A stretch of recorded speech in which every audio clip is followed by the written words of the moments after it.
Štai Paryžiaus eilėraštis, kaip tik apie ką esame Paryžiuje, tai paskaitysiu Paryžiaus eilėraštį. Čia apie mano pirmuosius ankstyvosios emigracijos patyrimus.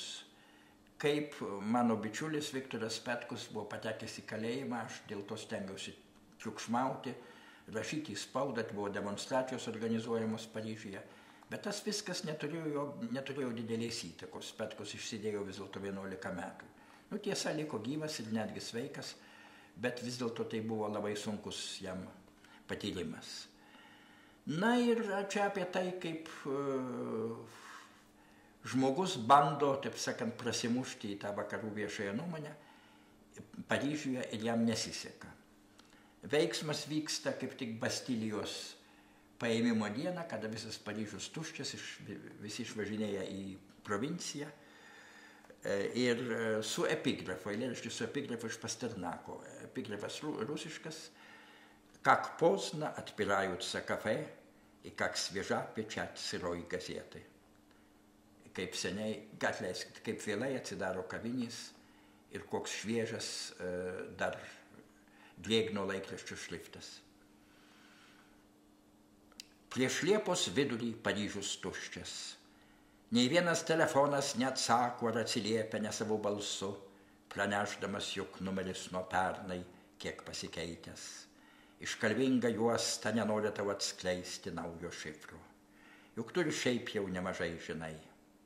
Sakysim, tau visai nepaslaptis, kad užkertėjęs apkrušus Place de Vosges, sparnuotas genijus kieme, balkonas, nesaugus, rąstais paramstyti skliautai lyg užupį. Apsnūdęs darbininkas kapoja kaltų grindinį, krekždė įkaitintą ore nubrėžia veidą, kuris išlieka atminty tiek pat, kiek ir kiti veidai. Motoras kosti, paskui girdėti švandesys ir keiksmas.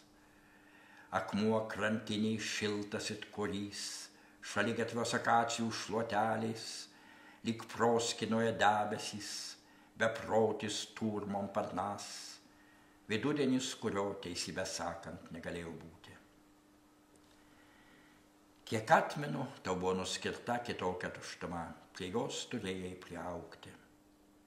Žingsniai tolsta aikštėje ir varpas atsišaukia šiapus scenos.